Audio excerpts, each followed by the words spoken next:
Welcome, everybody, and thank you so much as we are here for Bridging the Gap podcast, episode 2. Number 2. I love it. So my name's Andrew Nicastro, chief streamographer here at Streamography Studios and a family member to many veterans, and one of which, my brother Dave Nicastro, Hey, everyone. was here. Good to be back. And we have Adam Kukru, Veteran Services Director for Cape Ann, who is here. And this episode is really going to be in your wheelhouse. And we'll get into that in a second. Before we get started, I like to start with our mission. Let's remind ourselves why we're here. The mission of our podcast is to quiet the stigma of PTSD and mental illness while providing compassion and empathy for the life of a veteran. We accomplish this by gaining an understanding of the path these veterans, the family of veterans, and the surrounding community members walk through storytelling, education, and relationship building. I love it. And just to piggyback off of that, the comments we got were amazing. And in fact, we received even some stories. Right, Dave? The comments were all supportive. And we got even comments of how to help the show better itself, from technical stuff to even what we can share. But one Vietnam veteran wrote an amazing story that I'd just like to share with the, he's given me permission. I'm going to use his call sign at the end. But he said, David, I just watched the podcast with you, your brother and Adam. God bless you guys for what you're all doing. The awareness and conversation about how you're healing spoke directly to my heart. I'm not sure how much of my story you all know, but yours and mine are more alike in some ways than you might imagine. Briefly, my wife and I both suffered with PTS for over 40 years. And remember, we don't want to call it a disorder. We want to call it post-traumatic stress because we can have tools to move through this. So we both suffered from PTS for over 40 years. The result of my time in the Army and the 22 months and 11 days I was deployed with 1st Special Forces Group in Southeast Asia. In my welcome home in 1969 at the San Francisco airport. We met in the 1960s while in high school. 4 days after high school in 1965, I was on active duty in the Army. We got married on a 3-day pass in 1967 before I completed Special Forces Training Group. In 2005, 39 years after we got married, she committed suicide. What I realized today, I never shared with her that I was truly dealing with and what I was feeling. I believed the lie that I was protecting her from all this information. I shut her out from all the emotions. She saw it and she lived it in the aftermath of my post-traumatic stress. And what I was dealing with, the secondary PTS that she got, was a result of her experiences and the unknown of all of mine. I also realized I denied her the opportunity to share with me what she experienced and the weight of what she carried while I was deployed, and more importantly, after I came home. To be honest, I was so screwed up, I didn't care, and I kept her at what I believed was a safe distance. This was also a lie. I isolated myself physically, mentally, spiritually from every part of her, from my family, and I had no friends. This caused her to shut down. Today, it's too late for us to experience the healing process together that I've been living with for the last 17 years.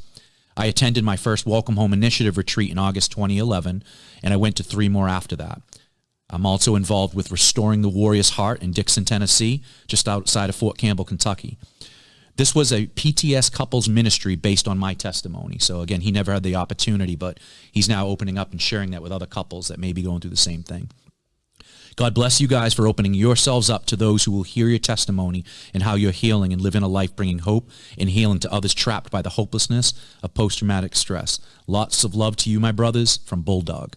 Just an amazing story of a Vietnam veteran opening up a testimony of his post-traumatic stress being transferred onto his wife, and after 37 years, she couldn't do it no more, and she wanted to end the suffering, and she took her life. So it's just very real that it's not just the veterans, but family members as well. Absolutely. Yeah. Absolutely. And that's near and dear to my heart as a family member. And just thank you so much, Bulldog, for sharing that.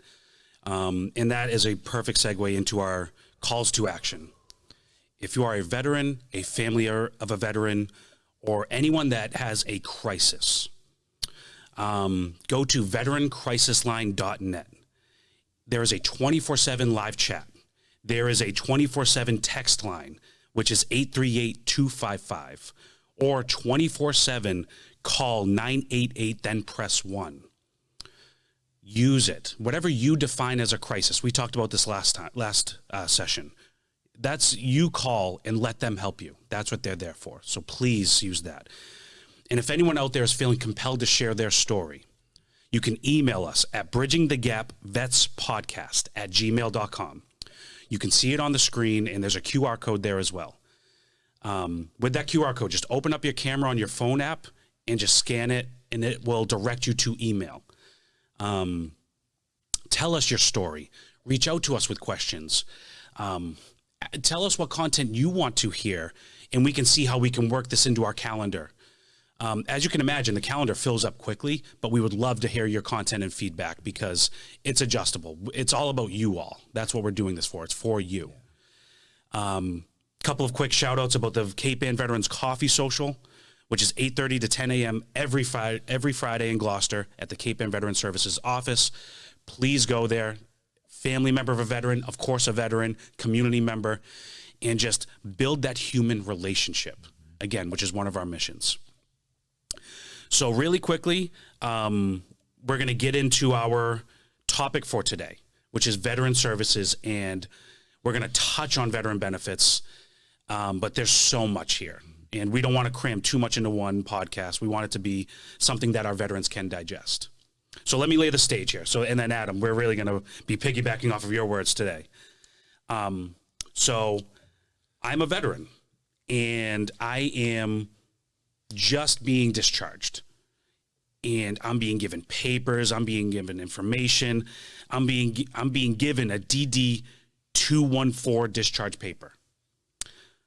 First of all, what is that paper, and why is it important to our veterans? Sure. Before we start, though, I would like to thank Bulldog for sharing his story with us. And most importantly, thank you on behalf of our veterans and families for everything you've done to set something up for other veterans and their spouses. Really taking your experience and ensuring, that others may not have to walk that same path. You're taking that experience and changing it for someone else. That's really what we're here for. We take some of our negatives and we try to ensure that it's not something somebody else has to walk through. So, thank you for sharing, and God bless you, and thank you for your service, and welcome home. As far as getting into the discharge paper, what do we do? Well, the discharge paper, the DD-214, that's kind of your experience. That's everything, your military kind of documentation. It's your key and access to everything veteran related. Probably the most important document you get from the military. Everything else, not as important. But when you need a service through the VA, that DD-214 is your key to those services. It doesn't have everything on it. It has some of your medals, maybe not all of them. If they forgot about something or something was added later on, like if you got a unit award, you could always get that added on at DD-215. I'm not going to go down that road of what that is.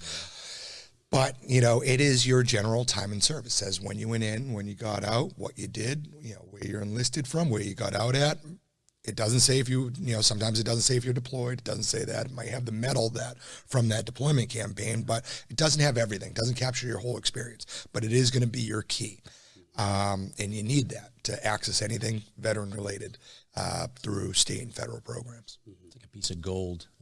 It's for a veteran, it's like better than a piece of gold because it's, like Adam said, everything to connect you to these benefits.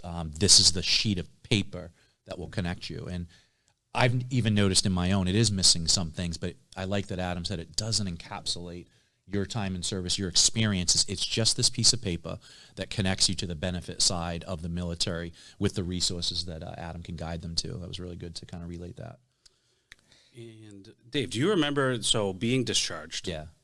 And walk us through that path of a new veteran. I say new veteran, but you're just being released. I knew I had the piece of gold, that piece of paper, and I'm going to be honest, I made a little bit of a mistake and acquired my medical records instead of handing them in because I didn't want the military to have that physical medical records to stay in. I just felt I did have disabilities getting out, and they wanted me to turn them in. I'm not saying you should do this. What I'm saying is I did this, and I physically had them when I left.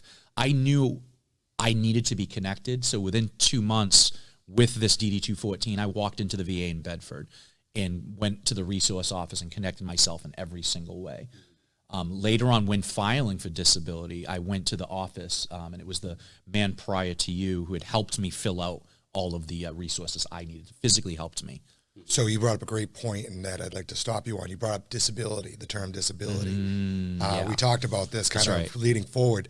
It is VA compensation. Yeah, and why is that so important? Again, when we talk about words and words matter, we have so many veterans that are trying to correlate VA disability with Social Security disability. So I don't need disability. I'm able to work.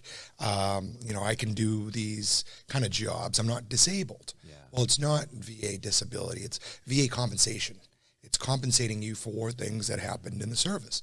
Things, it could be minor, could be major, but the military borrowed you. In our case, the Marine Corps borrowed us. They borrowed us at 100% because if we weren't, they wouldn't have let us in. But not every veteran is returned at 100%. It's like a lease. They leased you at 100%. They didn't return you at 100%. So they're compensating you for not returning you at that full level. And again, in this term, a lot of veterans are assuming they're not disabled. Well, it has nothing to do with being disabled. It's being compensated for things that happened in the service. So, just to point out, that's a great point that you bring up, again, how much words matter when we try to talk about these services and, how these are being interpreted by veterans of what they're there for. And you using how every veteran went in 100%. In some way, the military said, I'm taking this person. They are 100%. They tested us and everything. Every veteran that goes in does not come back 100%. I don't care if it was shin splints or tinnitus or you were on a run, a 3-mile ruck or whatever it was, and your ankles were, you might come back a slightly less than 100%. You deserve, and the resources are there for this compensation. And like I said, it came from not old school, but a time when it was suicide hotline, it was disability. And just changing those words, they realized how important it is for veterans to want to at least step up and say, you're right, because we can be hard-headed, we can be stubborn, we can be one way. Maybe I should go in for this compensation because I didn't come back 100%. Something affected me on a PT run or anything doing physical fitness. I should take advantage of these resources. So it's a great point just to change in the verbiage. A little bit of verbiage, and it's understanding too, right? Like we talk about VA compensation and we look and see how veterans look at it. Well, the biggest barrier to it is veterans say, well, I'm going to leave it on the table for somebody else that needs it more. That's right. Someone that needs it more. And, where does that line end when let's say you have that hypothetical veteran that needs it most and he tells you, I'm going to leave it on the table for someone that needs it more. Well, who's using it? And that was kind of an oddball, right? On how that kind of theory developed, right? So after World War II, you have all these GIs returning home at the same time because, the war in Europe ended neatly and the war in the South Pacific ended neatly. And they all come home at the same time. And they're told the same thing we're told, go to your VA office, enroll, I think in the movie The Pacific, I'll use the Pacific as the example. You see all the returning GIs enrolling for school using their GI Bill benefit. So you had all these individuals come back at the same time. So what did the VA say? The VA was overwhelmed with all these GIs coming home at the same time. And they would say, Dave, I get, that you didn't come back at that 100%. But this individual over here, they came back with no legs. They came back with no arms. Would you mind leaving what little money we have right now on the table so that we can give it to that individual? And you, being the individual that just left your home as a volunteer to defend your country, has this mentality already ingrained in him. Of course I'm going to do it. I already was willing to give my life for the betterment of my country. Of course I'm going to be willing to give up my VA entitlement for someone that actually needs it more. And that mentality kind of stuck. It became a generational thing. Again, our military at this point is a volunteer military, so people volunteer for this. It's almost become like a badge of honor. I'm going to leave these things on for someone else that needs it more. I'm going to look for for what's best for everybody else, not what's best for me, but what's best for everybody else. And that was kind of once that kind of bell curve kind of came back down to normal, VA was able to handle this higher caseload, and we're seeing them be able to handle more and more and kind of open up to more and more veterans. And, I like to, when we talk about compensation, I like to say it's a win-win-win across the board, right? So you have your first win. This is a benefit that the veterans have earned. You earned this benefit compensation through your service.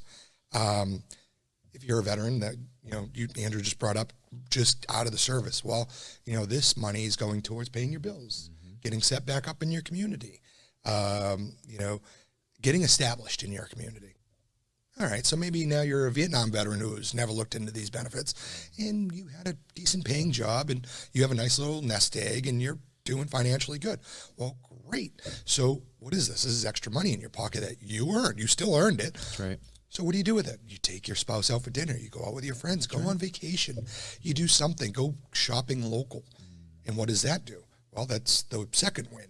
That is, it helps our local economy, right? So this money is coming in from the federal side to us, our local community, and veterans are spending it locally. They're spending it in local shops. They're funding our local businesses. They're paying our taxes so that we can have schools and roads. And then the last win is we're preserving it for generations to follow. Now, every generation of veteran hopes and prays that there will not be any more combat veterans after their generation, but the unfortunate truth is the unfortunate truth is there will be. And, history has taught us there will be. So we need to ensure that that benefit is preserved for those veterans we haven't even seen yet, or that will come up at some point down the future. Now, if the generations that exist now, the remaining World War II, Korea, Vietnam, and then our generation don't use these benefits, at some point, Congress is going to ask the VA, hey, you have this pool of money. If you're not using it and not giving it out to veterans, well, we want it back. And if money goes back to Congress, they'll allocate it somewhere else. It's going to whatever group they want, or whatever group they deem. Now, we have a obligation here to use the VA, use VA compensation, use our GI Bill benefits to show not only that how impactful this is for our community, but again, preserving it for those generations that are going to come. Because if that wheel comes to a stop, we know this, and you were in a different time than I was. You saw, how difficult it is for the military alone to get that wheel going, to get troops in country, and then care for them when they return home. I'm sure if we had time to get into it, we could kind of debate the difference of what you saw getting out versus what I saw getting out, and how long that takes. Yeah, and they've learned that lesson. It takes them time to also learn, because we had never been in a 20-year war. It was the first time this country and the VA was experiencing long-term war with maybe not an end time or a mission at the end. So they're learning as we're coming back. It's getting better, as Adam said. For me, it was really hard, because there was a struggle even with them when I came in, not understanding what was going on in me and saying, we can't really do that here. We can give you medication right now, but the long-term mental health plan is not set up for this right now. So I just love that at least they were able to communicate that with me. But I love something you said. It's an obligation to the veterans. And that's something I think as veterans we can understand, is that the money's there, and it is an obligation for us to, if it's 2 years or 4 years, whatever you raised your hand, you volunteered to fight for the red, white, and blue, you have an obligation to kind of, provide a protection for those future generations of veterans. Go in for the compensation. Let's take a look at your medical records and see what you could possibly be put in for. And it's just coming to the resource center to take a look at it. I think that was really good. Yeah, they've earned it. They've earned it through their service. And again, it's not something to say, I'll leave it on the table for someone else. If anything, you're almost doing the opposite. You're doing the disservice by not because you're not helping your local economy. You're not preserving this benefit, and you're not taking advantage of it for something you've earned. Use it how you seem fit. And that gets into kind of the whole health wellness kind of aspect, especially when you're returning home. You don't have a lot of funds, you're not financially sound at that point. And there's a whole nother dynamic. We could go down that road, but you and I could speak on reuniting with children, families, our spouses, and how even that's kind of a learning process. Right. And when you don't have any money in your account because you're getting out, you're trying to get established, you're not going to even like the local bowling alley next door because you don't have those funds. So how do you relearn your family? When you have children, you go in the service, you come home, you've been gone for 7 months, 8 months, a year. How do you relearn your spouse? How do you relearn your children? Well, you have to go out and do things with them. And spend time with them. And, that little bit of extra money There you go. That's what you use it and for. that helps. It just, I remember the looks from my child when I came home and he looked at me and didn't know who I was or was confused at what I was. There was Skype at that point, Skype sessions, and he knew me through a screen, but now there's three-dimensional persons in front of him. And I got the look, and it hurt my heart more than it hurt his. He's only 4. But I just remember that look. I'm like, wow, there it is. This little human doesn't know me. But establishing, not getting overheard about it, but establishing that relationship through dinners, consistency over time. And so, yeah, relearning your family, that's a really good one. And how the money aspect, as it's coming in through compensation, allows you to take them out to dinner, spends it in your own city and community. It's just benefiting everybody by knowing that this is there and that all veterans can benefit from this.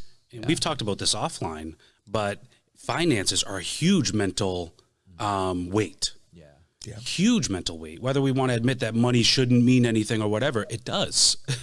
And a veteran who either is just getting home or has been home for many years, what have you, compound that financial stress on top of everything else they're already dealing with. And, I can't fathom what that person's doing. That's why we have this podcast to talk about that. So I guess I want to stress, because we talked about this offline a little bit, receiving the benefits is not weak. No. You're owed. The government has put these programs out there to help you because you are due for this compensation. Yeah, they got use out of us. Mm-hmm. You say we're owed. Again, we volunteered for this. They got use out of us. They sent us over 100%, and we did not come back 100%. The little battle now and the struggle is only what percentage will you rate. Even sometimes that can cause conflict. I know Adam has probably seen many veterans that will say, I rate more. But it's kind of a struggling. It's a wrestling match back and forth with appeals. We can go into this all day long, but it's okay. It's a process, and it's just this process that you need to be guided through. Don't jump to anger. Don't jump to hate. Let's just guide you through this this process together. So I think one of the biggest things that kind of leads to the stress with the process is not understanding the process. And I'll use a simplistic one as an example. Tinnitus. Tinnitus, VA, it's ringing in your ears. And the VA's rating, and the VA has a big book. It's called Schedule Ratings for every condition you can think of. And it has, based on its severity, what the rating will be. Well, tinnitus, the rating is 10%. There's no other rating. So what veterans will see is, well, my ring is really bad, so I want an increase. And the VA would send something back, denied. Yeah. Well, why do you keep denying? Well, they're not denying it because they're not saying your ringing's on worse. It's because that's the only rating there is for 10% is as high as it goes, guys. But tinnitus. And they've gotten better at kind of understanding that. Like if you look at a VA claim now, it'll say, this is the only rating for tinnitus. Right. So they're doing a better job at understanding that these are some of the conflicts veterans are hitting. Yeah.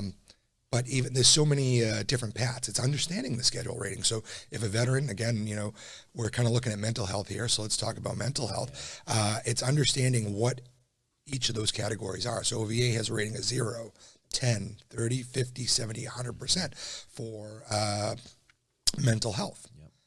And it's understanding what is in the criteria you have to meet for each category. So a veteran will come in, you show them that paper, and if they're not happy with it, they may read that paper and say, oh, that's how they made the decision. Mm-hmm. Yep, you're right, I am in that category, or maybe I'm not.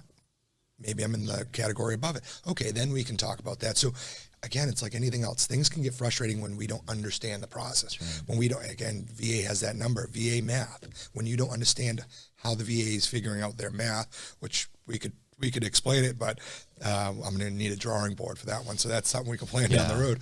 But there's a justification on how this all happens.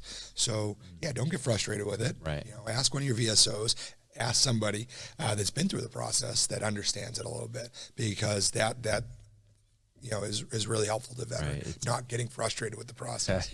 It's for those of us who have been to war and you kind of operate with a certain type of guy. They got a certain type of lingo, and it's not what the VA uses. The rating board has a specific words and phrases they use to get you to those ratings of 30, 50, and 70%.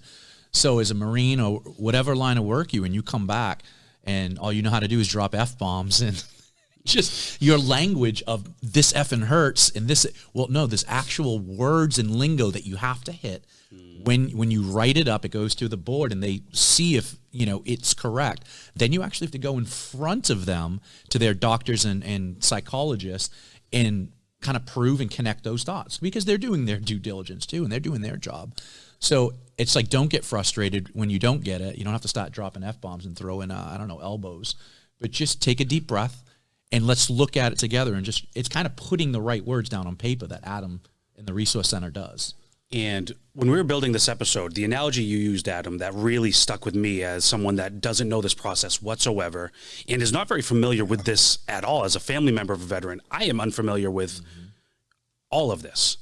Right. But you use the analogy of like taxes. Yeah. We go to accountants for a reason because I don't know how to do my taxes. And there are QuickBooks or whatever they have online. I don't like using any of them because I feel like I'm not getting the full benefit. So, which I guess brings me back to the point of the process is if you don't know what you're doing, if you don't understand, reaching out to a veteran services officer like yourself. So if someone's coming to you, Adam, what are some tips, or if you come to me, bring your DD-214, what else should they bring to you? What should they come with a mindset? I don't know, but yeah, I appreciate it. I'd like to go back there for a second because I appreciate you bringing up, again, being there to bring Dave and I back to say, everybody watching this doesn't understand what that is or may not be a veteran and understand what we're talking about and, the analogy of it. So, it's, this program was designed by the federal government to assist veterans financially. When you look at these forms, they look exactly like the tax forms. They have the little thing that says this form will probably take you approximately 10 minutes. Okay, if you understand which form, but that and it's a great program, but the federal government didn't do a great job of getting it out there. Kind of like taxes, you don't know, your 1099 and this easy form and that 1046. You just need these 10 forms. Taxes is super easy. You can do it yourself. Then you have to know the forms, what goes in there, what you can deduct, what you can add, how many claims, how many claim dependents you have, how many deductions you're gonna. It's same thing. These forms are the same way. So the state of Massachusetts liked the fact that the federal government put this out there, but didn't agree with the process. So in Massachusetts law, they said, we want somebody there in the communal levels to be able there to assist the veteran with these claims. So we are there to kind of be that helping hand to the veteran. So you could do these VA forms all by yourself. Or you could come to a veteran service officer, and this is strictly for Massachusetts, and you sit with me and you explain to me what's going on and what you're trying to claim, and then I fill it out as if I was you. So when I'm filling out these forms, it's I, being Dave. I served here. I did this. This is what happened. But it's experience. It's experience of understanding what the VA is looking for. It's understanding the schedule readings. It's understanding the process. Again, you would only fill it out one time. I have a different software system that our communities, again, believing in this program, pay for us to have that makes it, similar, easier to track, electronic signatures, electronic databases, things that you wouldn't pay for just a one claim, but our community's like, this brings in money. Here you go. Here's the software. You pay for it and you use it. And then we develop it over time. And then when the claim comes back, understanding how to translate that VA wordage. One of the biggest things we see is, veterans get upset about is no diagnosis. Well, they denied my hearing loss. Well, what's it say? Well, it says no diagnosis. So you have hearing loss, but did you ever get checked out for it? Did you ever get diagnosed? So the VA is not saying denied, we don't support this. They're just saying, and this is not in their terms because they haven't gotten that far in getting this right to the veteran, but go get diagnosis, go get diagnosed, and we'll look at it again. Good. We'll take a look at it. So it's understanding and translating that, and that's really what we're there for. So you're not trying to do the taxes for the first time and not knowing what you can deduct on your house, what you can deduct for childcare, educational expenses, all that stuff. It's someone that understands that and says, asks you about your experience. So you may not even know what you can claim. Yeah. So I'm going to sit with you and say, hey, what'd you do in the service? Look at your discharge paper. Allow you to talk. And then while we're talking, bring up, well, how are your knees? You're saying you were infantry. How are your knees? How are your ankles? how's your hips? Because these are commonalities that infantrymen have from just normal wear and tear. If you're in the Navy, you know, how are your ears? Do you have ringing in your ears? Because again, some of these vessels aren't the carriers that are, you know, huge. Some of them are smaller ships. So you're always near an engine room. Coast Guard's the same way. They're constantly near the so you're constantly exposed to high noise. So this may not be something that they thought of. But again, we try to you know, listen to your story and help translate that experience. Would you recommend every veteran, every reservist coming back, even if a reservist got activated for active duty, to come to see you with this paperwork? Absolutely. So even if you're going to get denied, fill it out now. And there's a reason for this. One of the stories I got when I first started was of a World War II veteran that still had shrapnel in his body. And he was told by the VA, he was denied by the VA because they couldn't prove that the shrapnel was from World War II. Right. I would assume if I started, that was probably in the 90s or 2000s. Okay. Now, maybe they've probably changed since then. They've developed, but at that point, they denied him because they couldn't prove it. Right. So there's a purpose, and a lot of veterans, especially with hearing. So when you're a younger vet, maybe you don't have hearing loss yet. Let's say you are artillerymen. So today's artillerymen are going to have those hearing muffs. They're going to have hearing protection.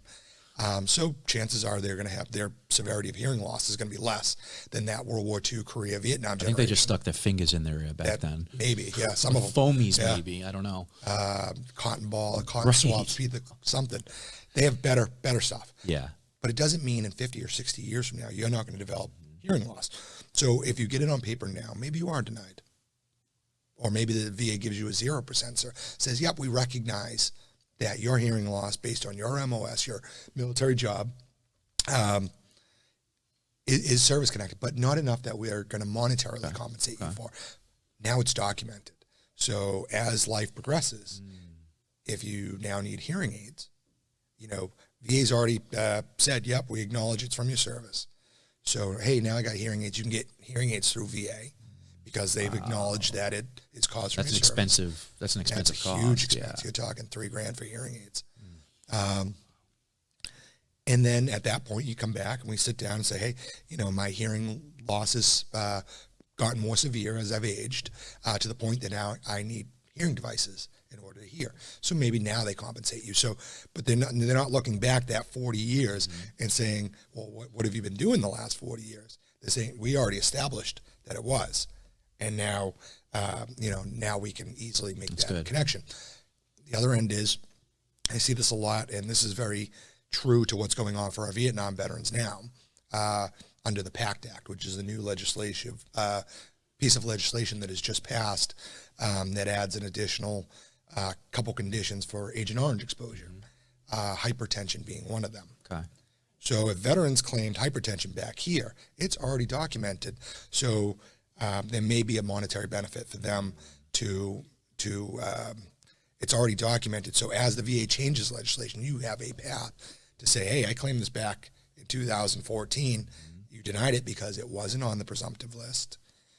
And I get that. That's fine. But in 2020, you added it. So, you know, it's already there. There's a path that you already knew you've had this and it's been established versus you wait for the legislation. And this is very important when we talk about spouses. And I'm going back to that Vietnam generation because of the effects that Agent Orange has had on them. The unfortunate truth is some of our Vietnam veterans are not going to survive to see these legislative changes or have not survived to see these changes in legislation. So it's just as important to get these things documented now for your spouses. Okay. So there may be a benefit, a spousal benefit, based on what happened to you in service. So VA, you claim something related to Agent Orange. It's denied because it's not on the presumptive list, but then the VA approves it. And, you know, I'll use an example like prostate cancer. A lot of our Vietnam veterans have prostate cancer. For a while, it was not on the presumptive list. Or bladder cancer wasn't on the presumptive. They're two different types of cancers. Wasn't on the presumptive list. Veterans pass of one of those two conditions. If they pass and it's added, the spouse can't say, well, my husband, well, you can, but it becomes a lot harder to say my husband passed to this. Versus you've already had it in a VA claim, you've already gone to that physical exam. Can spouses come to you? Oh, absolutely. Spouses can come to you. Spouses can come. Children, anything like? Can children come to you? Anybody that has a question can come to me. If we It's can, good to know. we'll give you the best advice. Our job is not. I don't tell you what your claim is going to look like. You know, Dave, you got to put in this. You got to put in that. This is your claim. This is your life. This is your claim. Yeah. My job is just to advise. Okay. So again, you know, I'll use a silly example. Like if you came in my office and you wanted to do a VA claim, and you said, you know, I want to claim this hangnail that I got when I was in Africa, and I'm like, you know. Then VA's not gonna. There's not really a service connection for a hangnail. No, Adam, I want to put in the hangnail. Well, it's your claim. We're going to put in this hangnail. My job is just to advise you to the best of my ability on. VA might laugh at you and deny you, but we'll do this for you. But we're gonna do it. You know, this is your claim. I'm just here to advise. I'm going to show you what I think and what I feel. But at the end of the day, it's your claim, and what you want to do is going on that piece of paper. Not what I want. It's not my claim. This is such good information for every veteran spouse to even know that you can walk in there. Family member, as the veteran comes back, where we can be disconnected and fall into a depression and not want to do anything. I don't want to walk in and see Adam. I don't want to maybe talk to another veteran right now. I just need some time to decompress in a healthy way, and this is what this is about. But to know that even family members can advocate, say, hey, you know, do you have your DD-214? Do you have your 1010 easy papers? And just advocate for them to come down and get connected as early as possible, and just to come see you, just to walk in the door. Yeah, that's such an important part of this podcast is being able to translate to that to the community. That, you know, because we have such a caring community. We have phone calls coming in all the time. I'm calling on behalf of my friend. I'm calling on behalf of my cousin. I'm calling on behalf, because so many veterans, again, it may be hard to translate the difference. If you had a bad experience in the military, you're translating VA services, whether it's federal or our office, being the same way. Yeah. If you don't know anything else, or if you had a bad experience with the VA before, you may be like, I'm not going back there. They're all the Pitch same. you with a drill instructor cover inside in uniform. Right. They're not going to want to walk Ready in. to yell. That's right. Or, you know, different generations of veterans have had different experiences, different understanding of health, whole health approaches. Even VA claims, comparing VA claims to somebody else's VA claim. Well, you know, you come in and it's a claim to you, but someone says, well, that's not a legitimate claim. I did this and that and the other thing, so you're good. You don't need that. Well, you know, that's kind of a misunderstanding of what it is. But our veterans have gone through that experience where somebody's trying to compare their claim to somebody else's claim. They're not. They're all unique. They're all individual. They're all personal, and they look at it that way too. Look at it that way. Yeah. So you may have had a bad experience in that realm. And they're avoiding that. And things have changed. I think it's more of the horror stories that veterans can tell other veterans about the VA, right? That it just gets bigger and bigger to a big bad wolf, and nobody wants to deal with them. Or again, what we've seen when we talk about the VA in Hollywood, what the Hollywood is portrayed as the VA, or what we hear about the VA in the news. You know, Right. This is, I mean, COVID was horrendous for the VA, the loss of life within the VA, and just kind of the mayhem that kind of happened. Right. But you have to remember how many VAs there are across the country. Some aren't as good as the others, but you know, everything that size is going to have some negative connotation. Yeah. Something bad's going to happen because you can't stop it all. But just because one incident happened somewhere, don't assume that it's bad everywhere. Yeah, and I love that we have a podcast to say, you know, in using that email, Bridging the Gap, vetspodcast@gmail.com. I'm just reading it off a paper. I'm not sure I even got it right, but you see scroll, there it is on the it's TV. on the TV. Yeah. Please use it. Please use it. Especially with the comments we got over the for this podcast, the last one, they were good. We got some hearts, some likes, some thumbs up. Very supportive, but we want to ask some depth of questions. Again, that 22 a day suicide, we're just really wanting to get that number down. And there are family members whose vets have committed suicide and whose vets could be there in that place now and feeling that pain. It can be anonymous. You can write, ask questions. Family members, you could ask questions about suicide or mental health or anything. And it comes to Adam, myself, and Andrew. We want depth of questions. We love the comments. We love how supportive you guys are, but we really want to get what's going on inside, that heart condition, that the moral wounds. We want to get that stuff out into the open. We want questions to be asked, hard questions, so we can sit down and talk about it or just write out an email. We just want to talk about all the hard things. So please use that email. And as a family member of a veteran, I walk this line of, you know, what are we able to do to help, right? Because there are times where you try to help family, but they can almost push away from you. Yeah. So maybe you're not that direct help, but that may mean you can be an indirect help just by sending them this video, sending a veteran this video so they can hear Adam talk about the process and just realize that Adam can help them with the process. And there are people out there that can help them with this process. Or writing us an email and just getting out what you're feeling, because if it's just bottled up inside of you, it's just going to build, and it's just going to be bottled up, and it's just going to be ready to explode at some point. We can help you. We can at least be a voice. You can tell your story. Talk to us as well that way. You know, so I just kind of have a soft spot for the family members. Right, and I just want to stress that, you know, some of veterans' traumas, they didn't just begin in the military and at war. Some of the anxiousness and fear came from childhood and possible families that cause anxiousness and fear. Whatever abuses it could be, or if you noticed addiction. So there it just started, right? There's one layer of that onion. And then you get into the military and there's events at war, 2, 3, 4 layers. And they might struggle with family members come and say, hey, what's wrong with you? Or, hey, I care about you, what's going on? The family members are kind of, they want to keep it arm's length. So it may be that person on the outside, maybe it's seeing this podcast, or a friend kind of advocating for them, or cousin advocating for them. Exactly. But it's like that human connection piece we're always going to come back to, what Adam had shared with the coffee social, that human connection. It could be groups or one-on-one. It's somebody that they're going to feel comfortable with to walk through the storm with them, to walk through that shade and darkness with them, so they don't get to that number 22. So they don't do that, the morbid thoughts of the physical pain or the suicidal ideologies to the homicidal thoughts.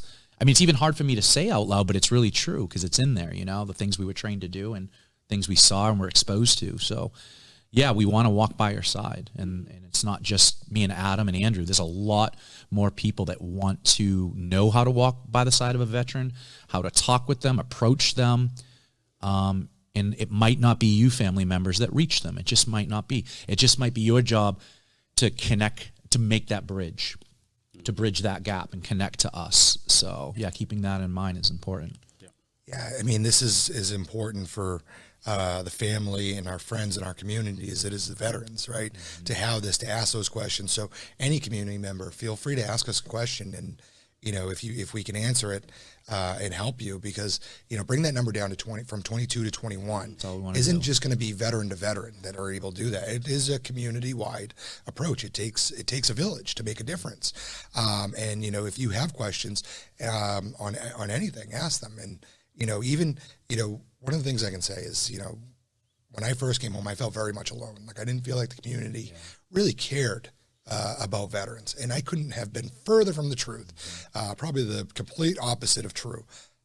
But one of the things I did recognize is people don't know how to go about approaching veteran. We kind of talked about this with family members, keeping the veteran at an arm's length, because again, they have that kind of mentality of let's cause no harm, right? Like we get our veteran maybe in crisis, not doing well, but we don't want to make things worse. Or if you have that Hollywood perspective, if all you've seen is Hollywood, you don't know how to approach a veteran. You don't know what you can do. You don't even know who to ask. And that's what this is here for. Ask away. You know, it's not a one size fit all. We don't have all the answers. But again, our experience may just be that, like, bridging the gap. That's right. To say, you know, maybe try this approach or that approach. And I bring up a story, you know, going back to my office. And so I'm getting out of my car and I'm about to go in the office, and I hear someone go, "Hey," yells at me, and then starts running at me. And he's coming from across the street, and I'm getting a little tense. And I'm like, and he comes over and he's like, "Thank you." And I'm like, I must have had a dumbfounded look on my face. I had no idea what he was talking about. He's like, "That's your plate, right?" And I'm like, "Yeah." And he's like, "Thank you for your service."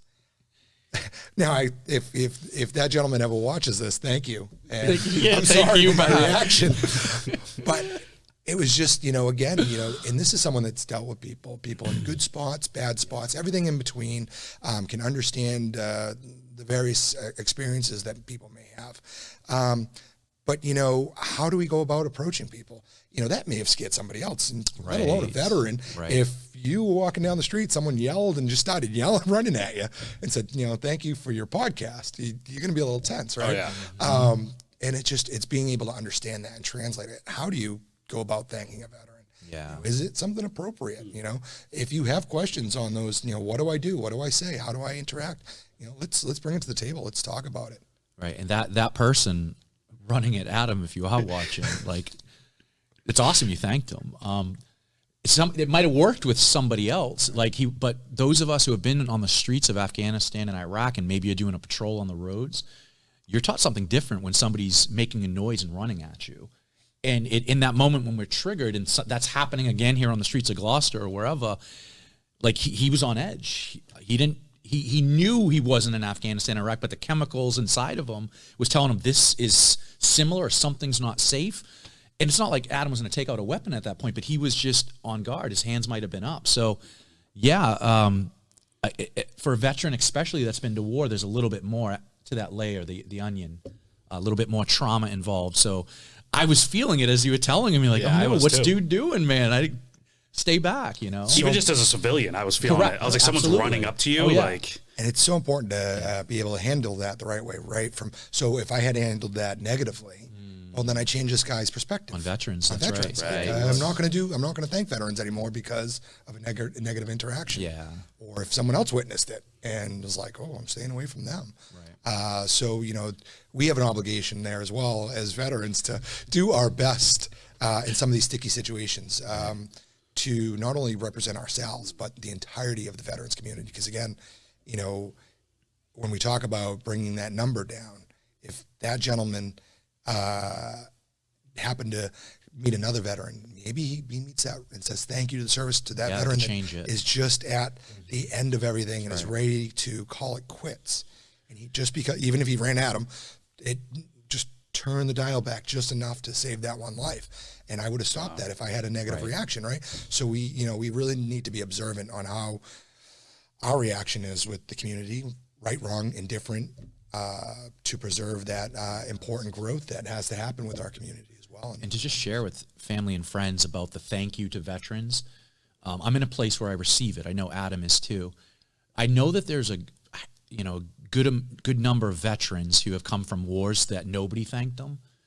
And there might even be survivor's guilt and shame about that war and stuff. So when people thank, or what they've done overseas, so when they thank them in their head, thank you for what? Like, do you know what I've seen, what I've done? It's been horrible, and you're thanking me for it. I've heard that struggle with veterans, like when they finally have language for, and I'm not saying this should keep a civilian or a family member from ever saying thank you, just that when they do it, it's presenting an internal battle for that person, and they're struggling to receive themselves for what they've done, experienced, or they're not loving the war they're a part of. But when they do heal, when they have moved to a place of really receiving themselves and loving themselves and just being good about themselves, it's nice to hear that. It is nice to hear that. Thank you. Because you're at a place where like, oh, yeah, that doesn't define me, what I've been through. That's not who I am at my fiber. So I'm feeling better about, me raising that hand and saying, I'll fight for this country. And I did that. My time is done. So you're welcome. And we can say you're welcome back, veterans, We don't have to thank them for thanking us. We can just receive it. Wow, you're welcome. That's something I never would have thought of as, again, a civilian and even as a family member. I never would have thought about the fact that by thanking a veteran, it could potentially trigger something. Yeah. Which it totally makes logical sense. Sure. It just, I guess, that's right. By me extending thanks, I feel like I'm doing my part, which again, maybe there is some of that, like you're doing your part, but there is more to the story. There is more. Just look at the Afghanistan war, 20 years. There are a lot of veterans who are not loving most of them, how we came out. Again, that war doesn't define us. Adam said it in the last podcast. We did this 20 years of freedom for these girls, these women who were able to go to school and get their doctorate degrees. There are seeds planted for possible future generations to make that country a better place when these other generations can go away or whoever's leading that country. But for the veteran right now who's in that place of struggle with their country and the politics of it all, when you thank him for Afghanistan, he might not go to that place of you're welcome. He might internally struggle and goes, all right, you're welcome. Walk away, and he's struggling inside. Wow. Who is he to thank me, man? Do you know what just happened, the friends I lost? And again, me and Adam tried to open that door to communication of, you did some amazing stuff. 20 years of that war provided freedom. I know we don't love how it ended, Now, as they go through that healing journey and years go by, we don't want it to be kind of the Vietnam veterans of 5 decades, 50 years of unprocessed trauma. We're trying to bridge the gap to say, you can get your healing now. We can talk about this now. So it gets to the point where they're able to feel good about themselves. You're welcome. It was great that you thanked me. You brought up a good point on the veteran experience. Not every veteran experience is the same. When we talk about the different generations, World War II, Korea, Vietnam, Iraq, Afghanistan, I bring up Vietnam because that's the last war that people were drafted. There's guilt there from individual Vietnam veterans that didn't go to Vietnam, feeling that they feel that they didn't do their part because they didn't go to Vietnam. You know, you did your part. You served your country. Not everybody had to go to Vietnam. People had to fill other roles. Yeah. You know, if we sent everybody to Vietnam, who's in Germany? That's right. Who's in the United States? Who's doing all these other things? It's just the roll of the dice, right? What you got. But there's survivor's guilt there between a whole generation of Vietnam veterans that were in during those service periods that don't feel they have a place because they didn't serve in Vietnam. Same thing can be true with our generation.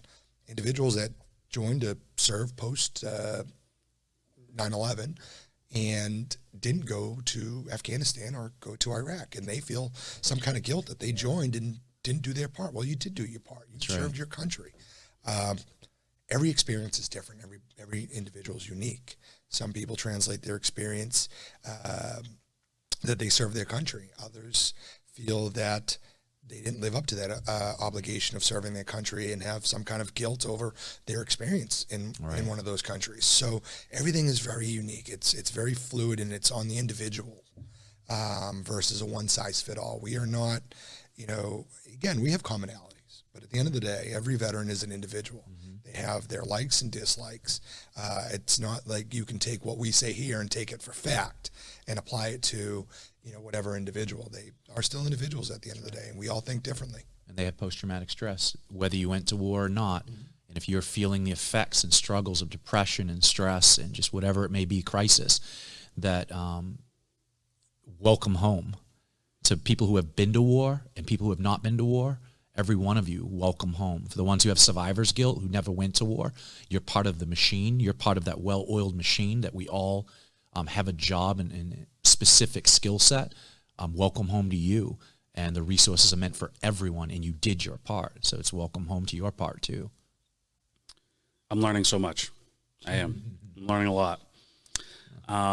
So I guess before we conclude or anything, were there any final thoughts? That's it? That's been an hour? You kidding me? Yeah. You guys want to stick around for another 4? Or?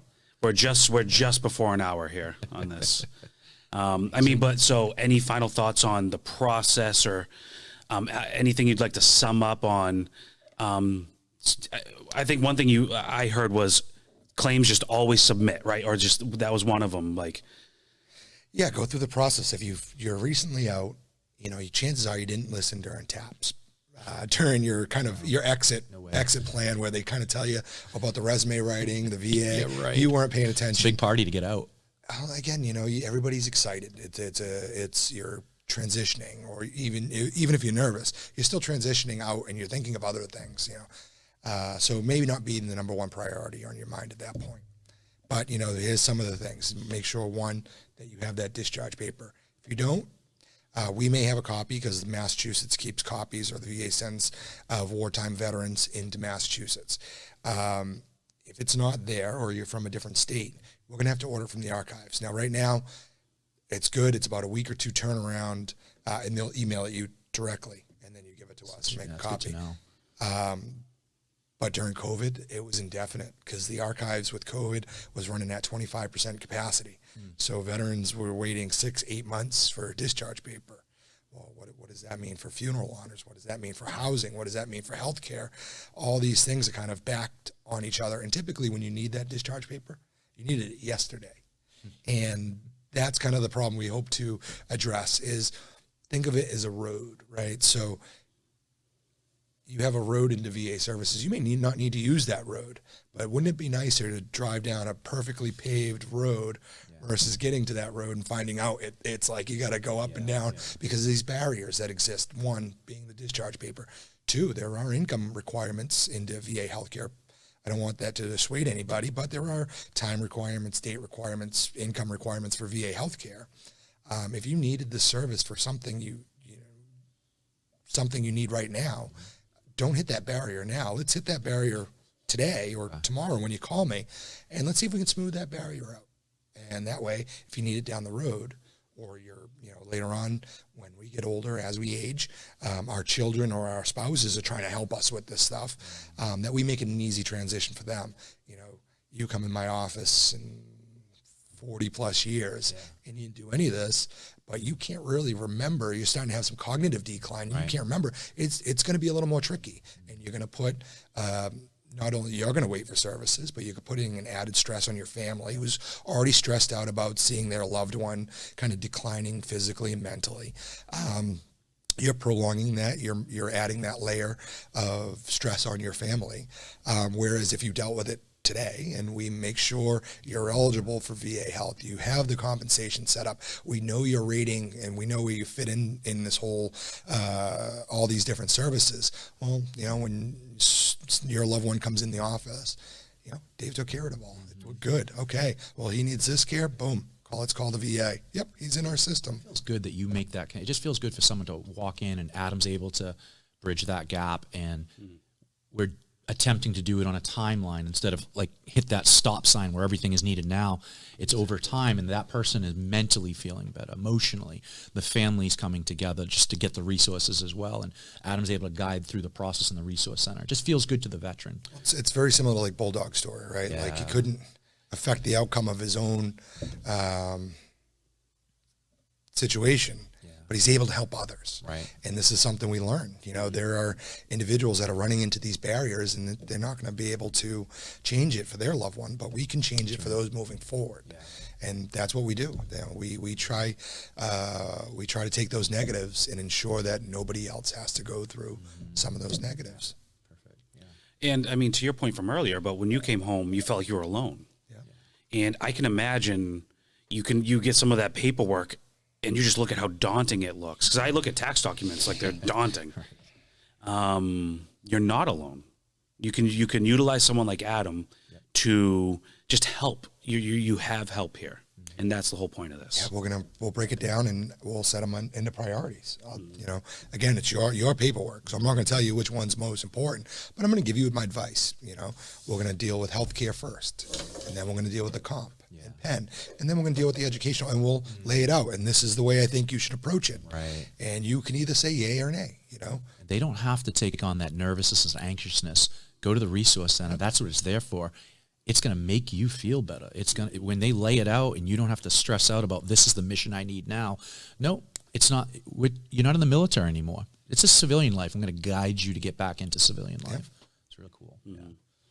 So it doesn't matter if you're just getting home or if you've been home for many years. You have help. You always have You always have help. Yeah. When in doubt, fill it out. Again, don't assume. That was it, yeah. Don't assume you're not eligible for anything. Reservists, guard, individuals with different discharge types, meaning honorable, other than honorable, bad conduct. Whatever your discharge is, whatever your dates of service are, when in doubt, fill it out. Let's fill it out and let the VA tell us, no, you're not eligible. Yeah. Or, the VA has so many side doors. VA's a federal building. It's got doors everywhere. There's different ways to get into services. Don't assume because you're not eligible one way that it's an end-all, be-all. And if you filled something out 10 years ago, 5 years ago, 15 years ago, and you were denied, doesn't mean the rules haven't changed. The VA is always changing their rules. Try it again then. They try it again. A lot of the questions I get, what are the income guidelines? What are the priority groups? Priority groups are in the healthcare system, how the VA prioritizes. What are the income guidelines? What are the priority groups? What are dates of eligibility? To be honest with you, I don't know. Mm-hmm. Why don't I know? Because they're not important. Well, I think they kind of are, but from the individual to individual, they're not important. Right. Let's fill it out. Let's let the VA tell us what's going on, and then let's look for another path. You may not be eligible for VA healthcare because, let's say, for guards, a member of the National Guard, because you were never activated for federal service, so you're not eligible for VA healthcare. Well, you are also an artilleryman, and you have hearing loss. So let's put in a service connected. So you weren't eligible the direct way. Hey, there's a side door over here. Sure. Let's go through the comp and pen, side and get you in that way. Or income.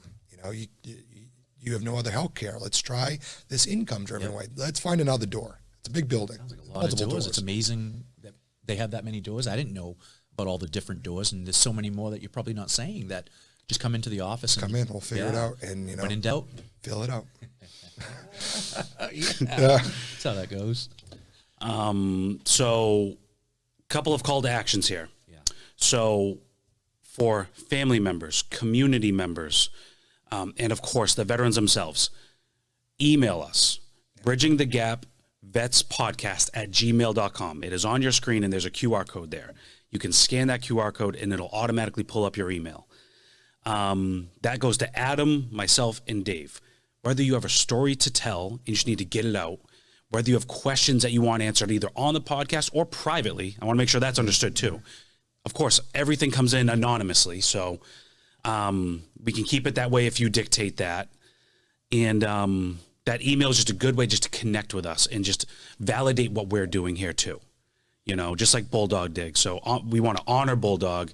Thank you so much. And that's just one of many, right, Dave? Goodness, we've been having so many comments, and we want everyone to know that you are being heard. And so Bulldog, I felt this was so important to share because of his testimony is absolutely amazing. But we hear all of you, and we want the questions. We want a dialogue. Again, your support is great, and the comments are great, and we just want the depth inside of questions and answers, and just a dialogue back and forth.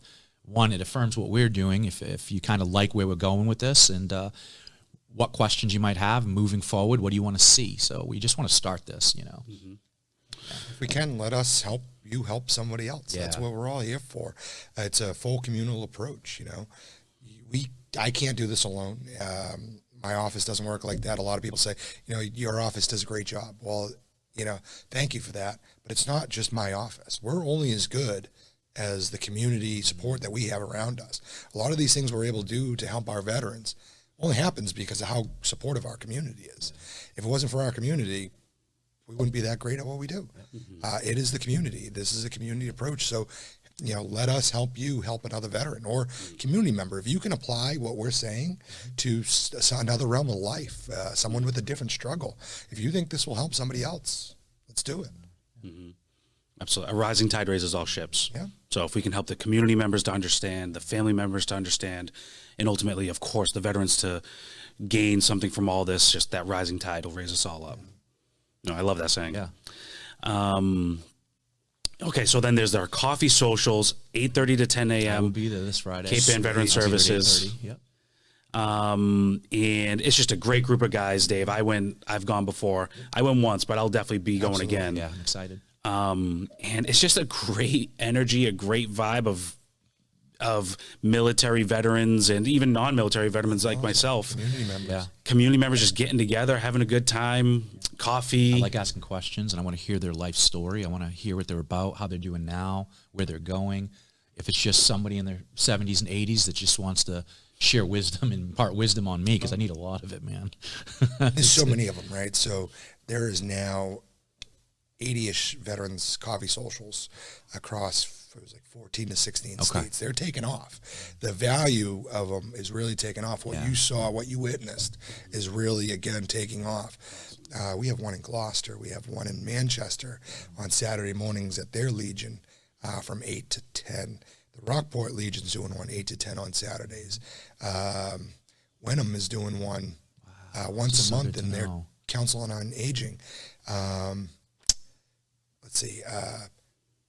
The American Legion in Gloucester just started a veterans breakfast. Their Sons of the American Legion doing once a month Sunday breakfast, which you'll have to come with. Yeah, me. absolutely. We'll take him as our guest. We'll all have breakfast on the Sons of the American Legion, right? It was good. We'll all go to that. But these are things that are established to bring people together, to kind of talk about, socialize, raise questions, raise concerns, talk to somebody else that's been through it, and work together as a community. It's all of us and none of us. We are sharing these, we're gathering these resources and working together regardless of whether you're a veteran, whether you're a family member, whether you're a community member, almost deputizing everyone to have these, at least the basic level of skills to be able to pass it forward to someone that needs it. Right. I like that. It's just that one veteran who's hurting, who doesn't want to walk in, just walk in. if you're hurting, and walk up to someone that like Adam or myself who could be there and just say, I'm hurting right now. Grab a piece of bacon, get some free breakfast and coffee at these places, and just step out of the comfort zone and walk up to someone and say, I'm hurting. And that person, veterans usually have this in them when they're in that, this human connection part. They don't want anyone being left behind. Nope, none of us, we get that. We don't want to, and some of us feel left behind. Come in, get connected, and let's just help that veteran out. Yeah. And if you're a veteran with a crisis, there's the veterancrisisline.net. We keep bringing it up because it's an amazing resource. 24 hours a day, 7 days a week. Call, text, even a live chat. So to call, it's 988, then press 1. To text, it's 838-255. And it's veterancrisisline.net. They have a 24/7 live chat. So, gentlemen, that's our episode number 2. Next. We get to tell them what's next. So, next episode, we have a little content calendar that we're kind of making on the fly here. Sure. But the next episode is send them a little cliffhanger. What's going to happen? Go right ahead, Dave. All right, so this will be the first of veteran stories, story time. I'm going to be bringing you with me to parts of Africa, Iraq, Afghanistan. I'm still kind of floating ideas in my head of what exactly to share. And the questions to veterans would be, how vulnerable are you willing to get? How intimate are you willing to get with everyone out there? But I feel like I'm in a place of healing where my story invokes emotion in people and can get them language for what's going on in them. Did he just say that? Yeah, he did. And it's like I'm at a place where I'm not swayed by people. I'm not swayed by how people think of me or feel about me. It's more for my healing, and it's more for the people watching their healing. So I'm going to bring you to some places, some hard places, and tell you about possibly some hard things that occurred. When I'm crying, it means that it hurts. Doesn't mean anything other than I'm not in a dark place. It means sometimes you see things that hurt. And for me, getting it out is usually through storytelling, and it hurts, and this could be a tear. The wet ones, the guys, you can cry sometimes. There's some healing in that. But yeah, I'm going to tell some stories, and it's to invoke emotion in you, family, because these are stories you've only seen in Hollywood. Your veterans might not be sharing it, and I feel it's important to tell certain stories to get other veterans to possibly tell their own. I got a great article sent to me the other day about purpose in veterans and how we had a purpose. Mm-hmm. And then when we returned home, we kind of lost that sense of purpose. And it sounds to me like your storytelling, you're telling your story is a sense of purpose. Absolutely. You found your purpose. Share it with somebody else. This podcast is a sense of purpose.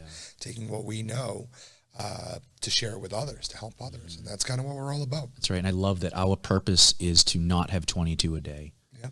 We don't want suicide to be that high for veterans. It's that population. I'm sorry, 22 a day is just that catastrophic number that we need to bring this down, and we need, the purpose is to share it through storytelling and bridging the gap. And again, just every breath, we love veterans and the family members attached to them. We don't want them doing anything like that. We want to be connected, because that just really crushes the foundation and the roots of a community. When we see the pain on those families and a brother or sister take their life. So yeah, we do care about that.